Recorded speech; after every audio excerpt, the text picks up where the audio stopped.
and the kids will take on any instruction or any style of play that I ask them to or train them to. And they've done that since I've been at Scotch. But at East Fremantle, it wasn't as easy just to go, we're going to play this way and this is what you're going to do. There was this resistance. Whereas at Scotch, from day one when we get the boys next year, there's sort of no resistance. We're doing this drill and they just go.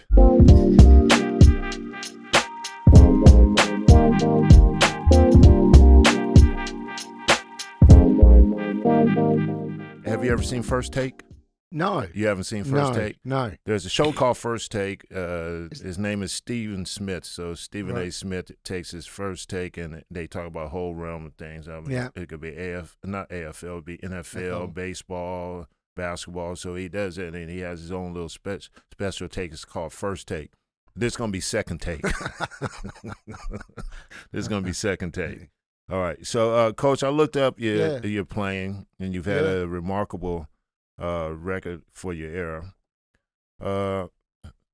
Now, my query is, and we've been talking out there, how do you think you would have gone in this modern-day era of football? Now, I know you've had, 370 games? Yeah, at senior level, yeah. Yeah. How many, if it was today's game, now I think we talked out there how physicality was, how much more physical was. In that day and era, in this day and era, what does 370 games equivalent to in this era? It's a really good question. On the one hand, because we weren't professional, now the players do a lot more recovery, CJ. They've got all week to get ready for it. So on the one hand, you could think that your career might go for even longer. On the other hand, the game is faster and more dynamic, and it seems to put a bit more strain on the human body in really general terms than it ever has, that everyone's just trying to get their players faster and stronger. In my day, it was a little bit more endurance-based.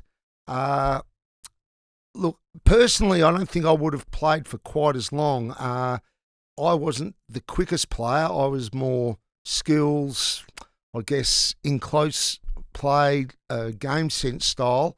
Now there's a premium on pace, particularly through the midfield and small forward where I played. So I probably wouldn't have racked up enough games. The coaches would have said, see you later, Steve. But I would have really enjoyed having more time to prepare.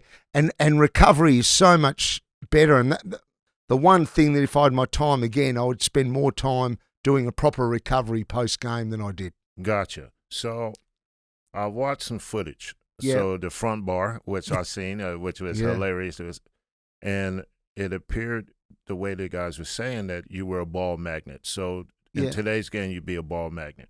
So ball magnets, guys, are they not capable of playing 370 games, or do you see that way out of touch based on the physicality, all the things you've actually, talked about?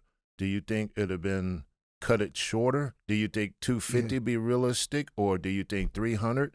I know there's some players out there that have played, the Robert Harveys and stuff like that. Yeah. Where do you think that sets? I'd bring it back, 250-ish, I suppose, CJ, 300. Yeah, there's always the case for guys who can get the ball, but now they want the midfielders, they want the players to get the ball and sort of burst out of stoppages. Gotcha. Like Petraka, for example, or De Goey, or Tim Kelly. And that wasn't my style. I was more get the ball and then feed it out to someone. Which there's still, I guess, like Liberatore from Western Bulldogs and Mitchell, which there's still a call for, but as soon as you're not doing that, you're in strife. Gotcha. It's the first thing they'll look at. The midfield now, they want players bursting away from those contests. So do you see those players, Petraka and the players you named, being able to play 370 games? Because 370 games to me is based on a weekend, every weekend. That is 20. That's 20 plus years. 20 years, yeah. Wow. Yeah. Well, it's interesting. Pendlebury's just got to that amount of games at AFL level, and he's managed to straddle the eras. So yeah, there'll probably still be some players. It's like the game. The game has got harder. So on the one hand, it's harder to play for longer. Yep. But on the other hand, because of the improvements in sports medicine, sports science, professionalism, it feels as though it's almost balances out, CJ. Gotcha. But I think it's a little bit harder longevity now. We know once players get to the 30, look, I mean, the West Coast Eagles boys now, Shuey. Yep. He was a tremendous player, but, since he hit 30, he hasn't been able to get on the park enough. So gotcha. It is pretty demanding now as you get older, that's for sure. Yep. Yeah. Now, on the when I saw the footage, it was from the front bar. Yeah. And that show was actually, it was a good little 9-minute, which I encourage everybody to watch. It was hilarious. Now, I wanted to ask you about the one time you got benched by this lady. Yeah. So the lady benched you because of a prize. Yeah, they probably didn't explain that. She was at an auction and she or a husband or whatever, paid for a trip to Melbourne. Yeah. You travel with the team, and part of it was you get to make a move, a coach's move in the coach. You got to sit in the coach's box. Look, it wasn't as bad as it sounded because it was the last game of the year. We weren't going to make the finals. It was a bit of a fundraising thing, sort of that went a bit too far, I think. So that was the background to it. Yep. We all thought it was going to be a positional move. Yep. Someone will get shifted from back line to forward line. Gotcha. Yeah, but if you want me to go on, CJ, I got a message midway through the last quarter saying, come off. And I went, well, we'll keep this a family show. I said, what? I said, you got to come off. They want you off. And I was walking around and said, well, what the hell happened? Yeah. I know I was going all right. And the runner said, she said you looked a bit tired. I said, who's she? I said, the lady who won the prize. I said, are you serious? Yeah. When I seen that on the front bar, I fell out laughing. Yeah. So my query to that, to carry on from that, have you met the lady or have you ever spoken to the lady, or does the lady recall the account of that? Because I think the front bar wants to try to bring her back on. Well, coincidentally, she or someone's made contact with the front bar and they know who she is. I didn't know her name. I don't know. I saw her in the rooms afterwards, and I wasn't impolite. I just didn't go near her, if you know what I mean. Now, I know I'm the same kind of player you probably are, and I would have got a little bit agitated myself if I had to come off. We don't do that. We don't come off. We want to play the whole game. Well, it was before the days of interchange, CJ. Yeah. There was that's why it was also a bit unusual. But nice. Yeah. It was hilarious. Now, I just want to talk about your role with the Eagles. So you talked to us about there. So it's community engagement. Can you give our audience a little bit of a clue about what that's about? It's wide ranging. It goes from going to schools, taking clinics, schools coming to us, coaching the coaches at junior level or community level, amateurs, females, going to the country. A big emphasis on female engagement and Indigenous engagement. Yep. To satisfy, I guess, the sponsors of the football club. They want to see the club putting energy into that. So in really general terms, that's what it is. It's quite a big department, CJ. Right. There's 15 to 20 of us on part-time by choice, and we've got 4 permanent people in the regional area up north and down south. So, it's quite a big department, and it's something that the club puts a lot of energy towards. Yeah, and you enjoying the role? I do, yeah. It's the only time I've ever worked in sport, for that matter, or particularly I call it football. I know some of the people call it soccer, but in football where there's nothing. It's not win-loss. All my other involvement has either been as a player or coach. Yep. and it's all in the back of my mind. Are we going to win this week or are we going to lose this week? Where this is just nothing to do with winning or losing. So it's in a way, it's a little bit more relaxed. Yes. And in a sense, I just enjoy the break from not thinking about who's doing well or who's not doing well. Yeah. Gotcha. So I know this is your club. Eagles are been a part of your life as far as a footy player. I'm just going to throw some names out there, and you tell me what comes to mind when you hear the player's name. Cousins. Great player. Great player. Actually played with him when he was 16. I was playing the Waffle East Fremantle. Great player. Unfortunate circumstances, for want of a better term. Hopefully he keeps going on the path he's been on in the last couple of years, I guess. Seems to be getting a bit better. Nice. Judd. Great player. The springs to mind when I was talking earlier about a player who accelerates away from contests. Yes. And he was, when I think of when that came into footy, he seemed to just bring it to the fore, take the ball, or be able to take the ball and weave your way through opposition and come out the other end. Yeah, he can burst out. Yes. I thought he was really good at that. Yes, he was. Cox. Almost revolutionary as a ruckman.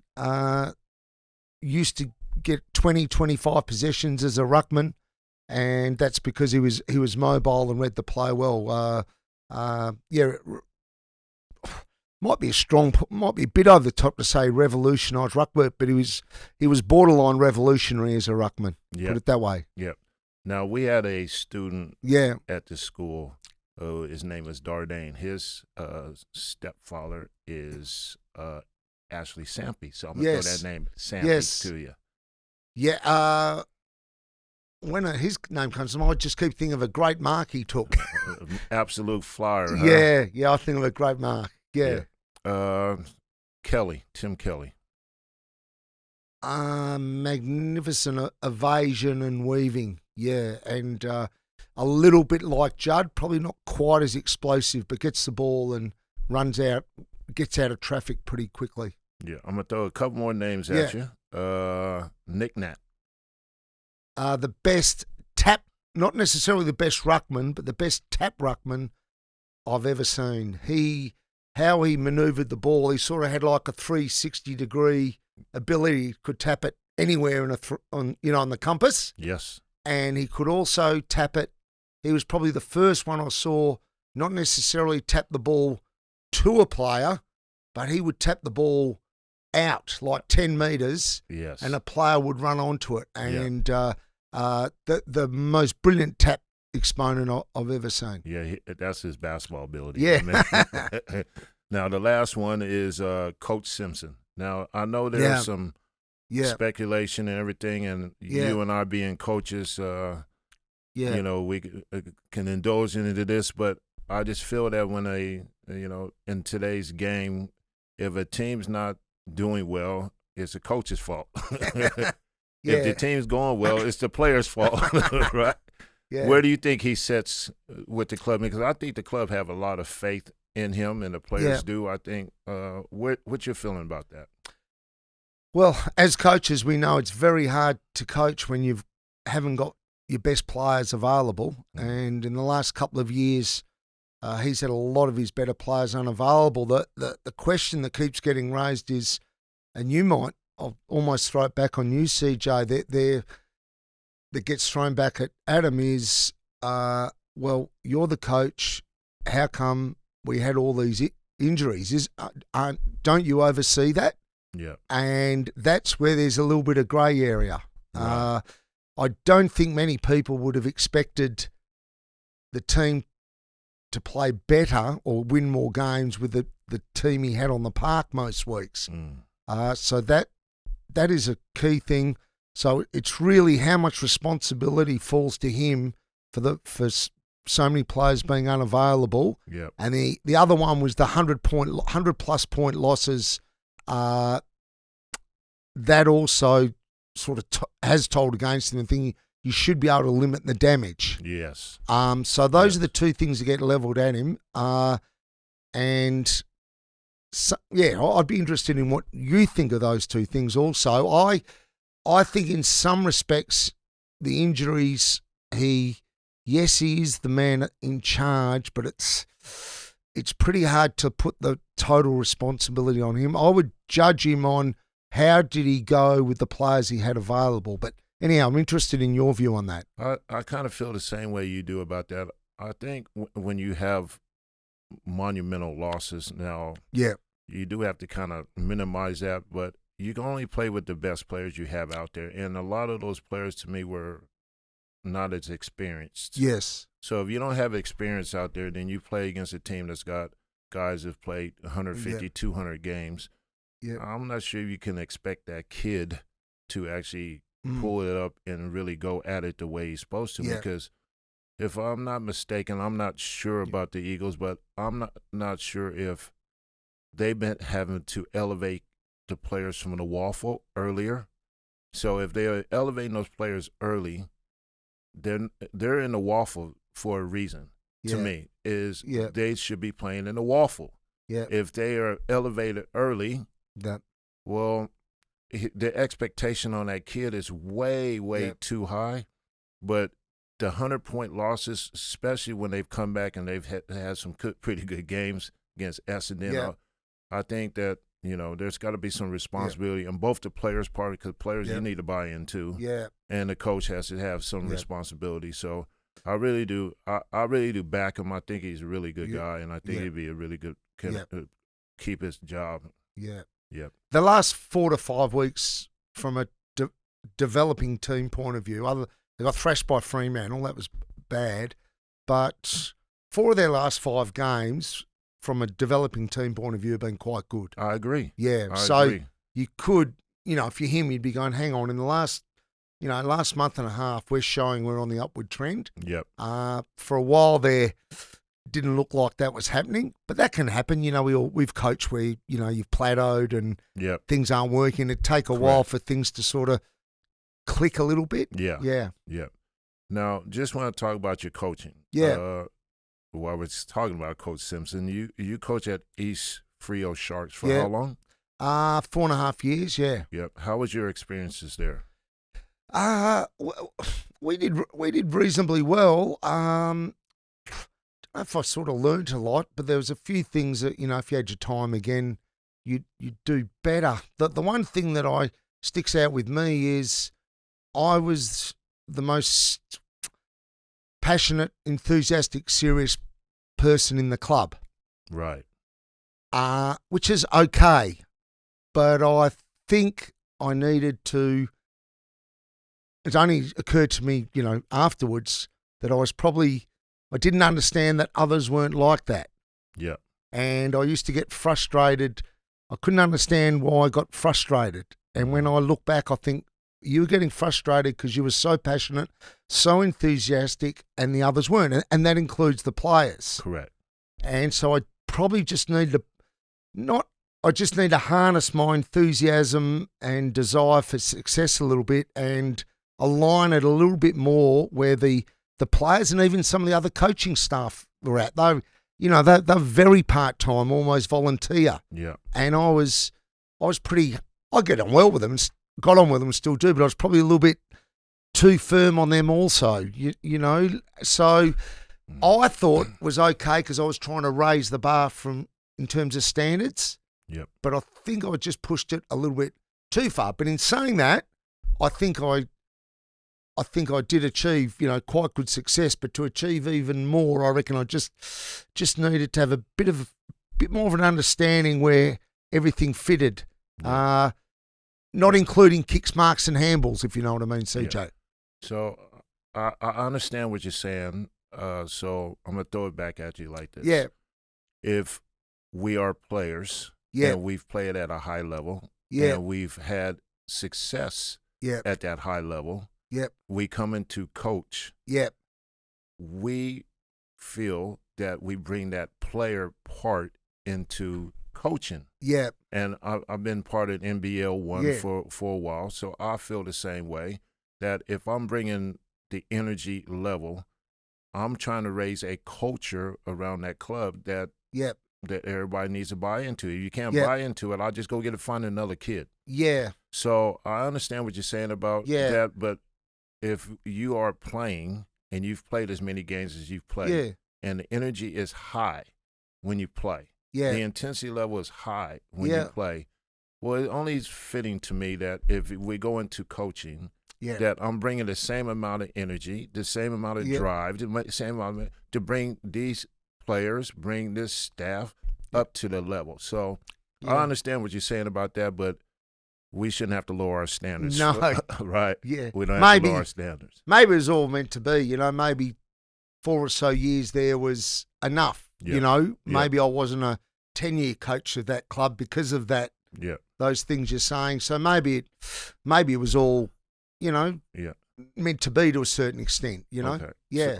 So now I'm going to bring this to the reason why I wanted to bring you here, because you've had a lot of success at Scotch College with the PSA football team. Yeah. You won 4 championships in a row.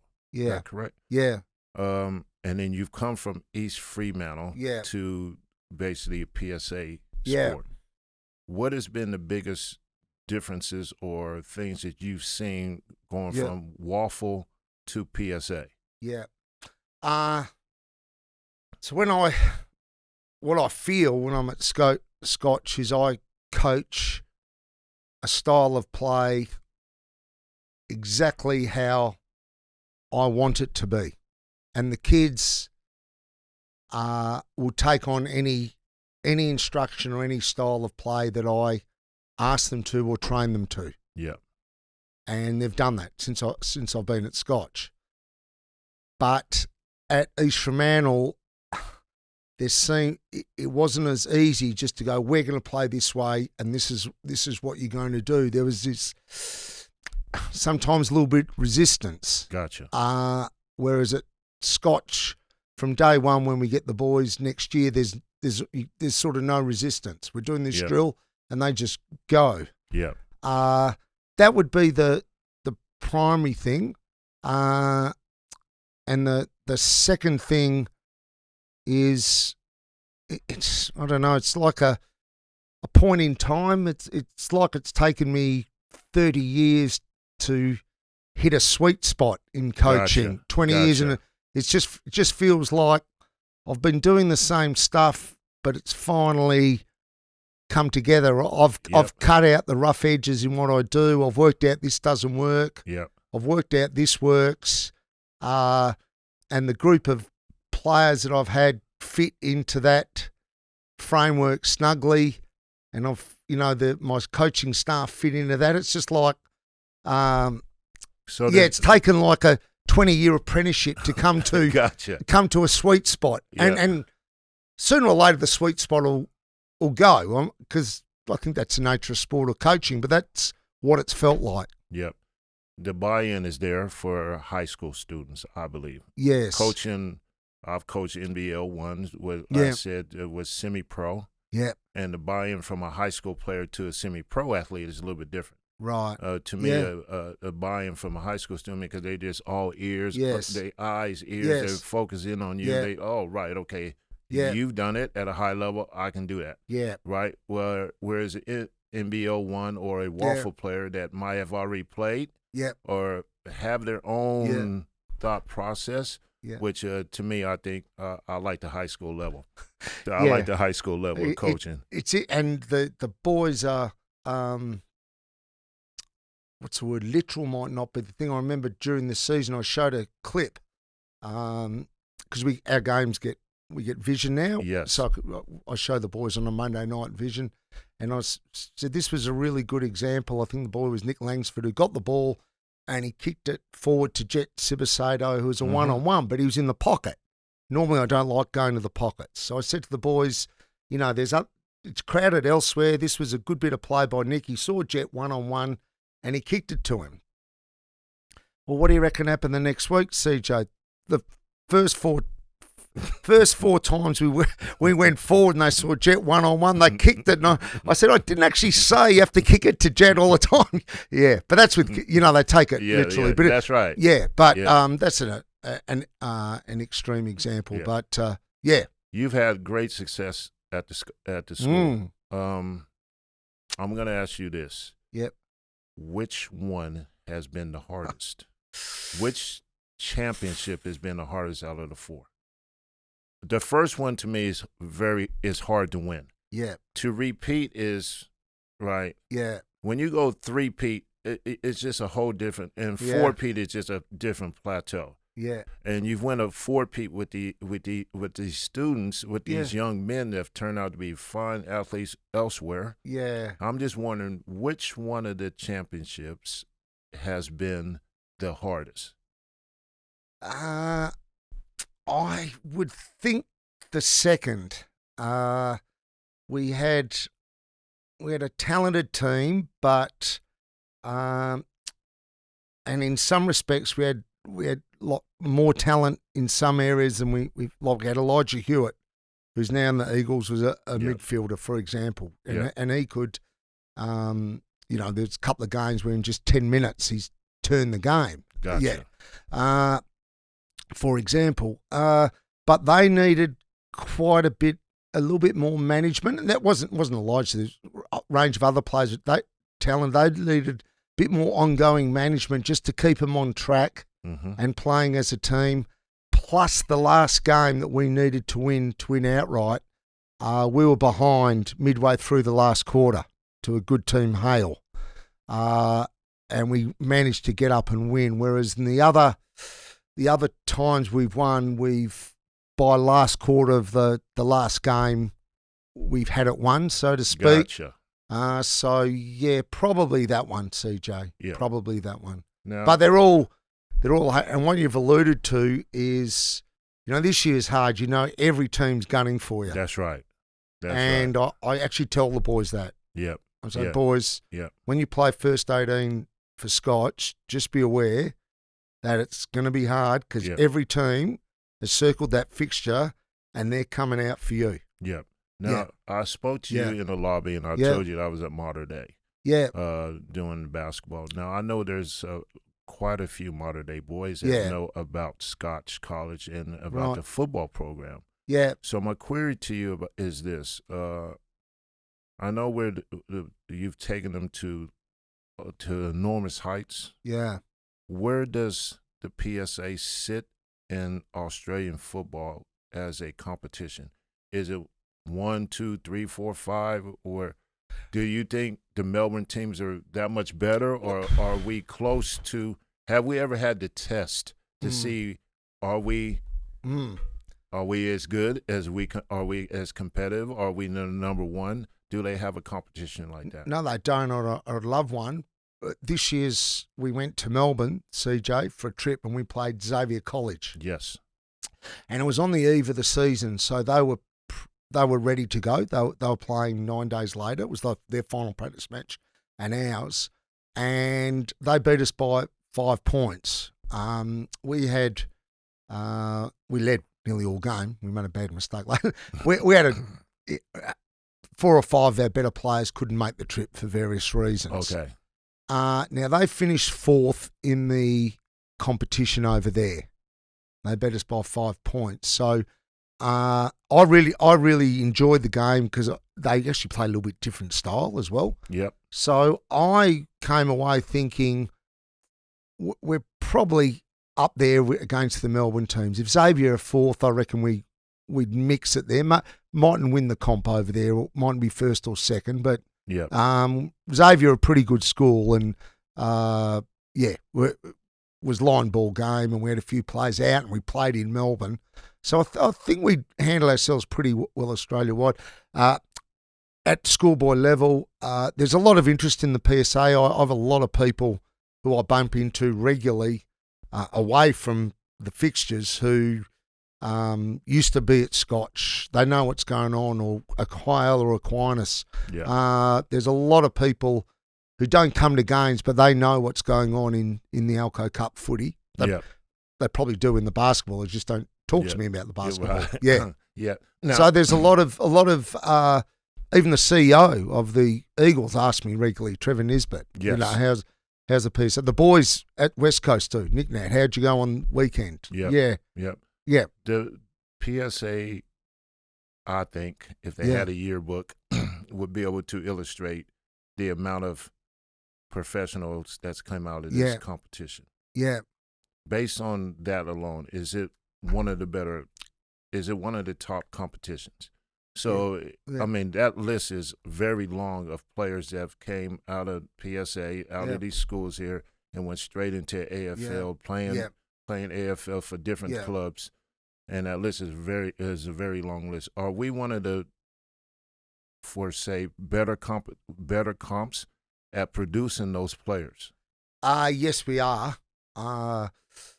There's only 7 schools, so that limits how many players get drafted. But yes, I think last year, CJ, in the AFL draft, 9 of the 13 from WA that were in the draft were from private schools. Gotcha. Or PSA schools. Yeah. The 2 of the top 10 in the country were from West Australian schools, West Australian PSA. Ginby from Wesley, Elijah Hurt from Scotch. 2 of the top 10 in the country. Gotcha. So yes, it's and the AFL clubs now, with the way the sport's become, they're a little bit nervous about taking problem kids, so to speak. Yeah. It takes up resources, money.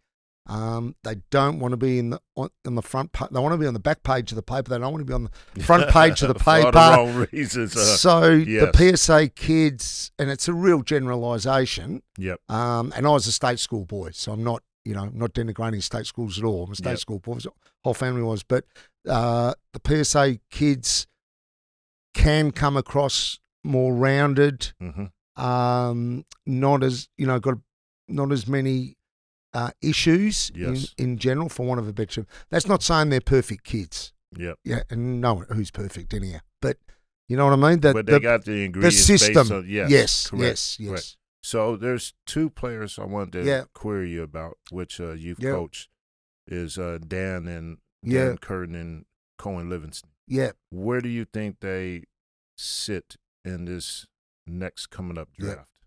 Well, Dan, I think almost certainly, unless he plays that poorly in the last couple of weeks, but he's playing league at Claremont at the moment, playing well.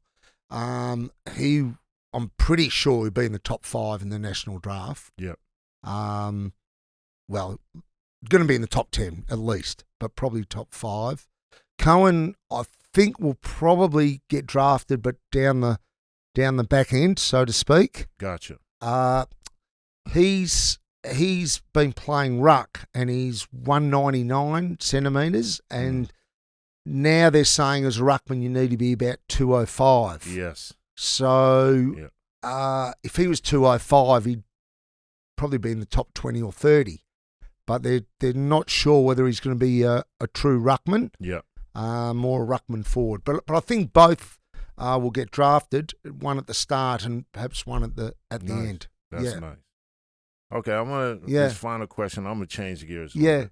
So about 10 years ago, I went to a seminar. It was Sheedy. Yeah. The great Sheedy. He's a great man. And he came over to speak to all the different codes about AFL. Yeah. Now, the league had not expanded the way it is expanded.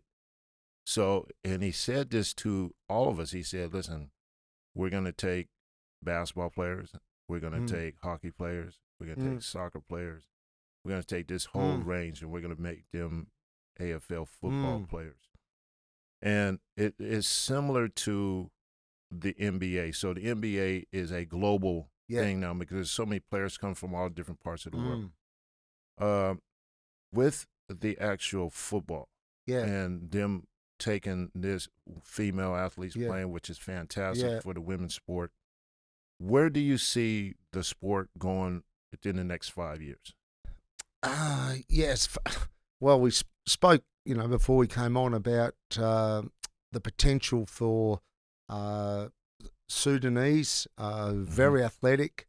You're on the line, we're talking about where different players will come from.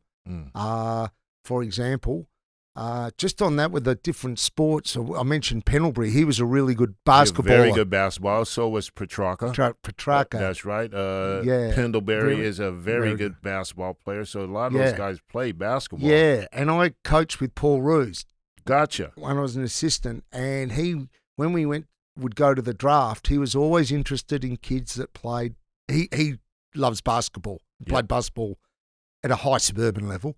And he always liked kids that had played basketball as potential draftees. He felt they had really good decision-making skills and spatial awareness. So I'm a little bit off track there. Where do I see? I don't think they can make the game any faster, CJ. Hell, so Tasmania are coming in. Yeah. Do you see any other teams outside of Tasmania coming in? I mean, Tassie come in and that makes it 19. So that means that there's a bye. They'll probably be looking at getting another one in, but I'm not sure. Yeah. Not sure where. People are saying a third in WA. I don't think we're ready for it. Some are saying another one up in Queensland. Yeah. So I see just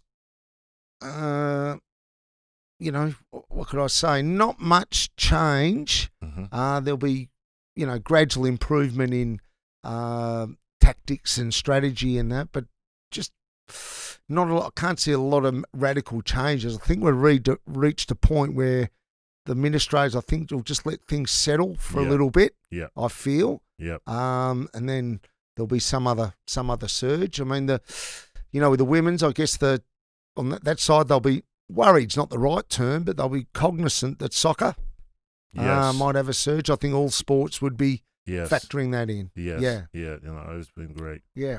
Well, Coach, it's been fantastic to sit down and have a chat with you. You've been fantastic. Like I said, I saw your resume and saw the front bar, and I was like, look, this has been no-brainer to me. I want to get you in for my first podcast so we can just shoot the breeze and see how you go. So I really, really appreciate your time, and hopefully best of luck for the rest as the coming seasons for the first.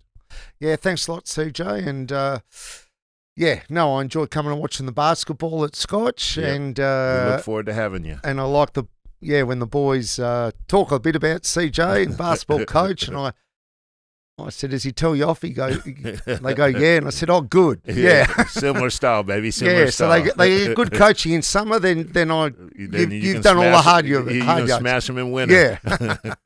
Thanks, Coach. Thanks. No worries. All right, cheers.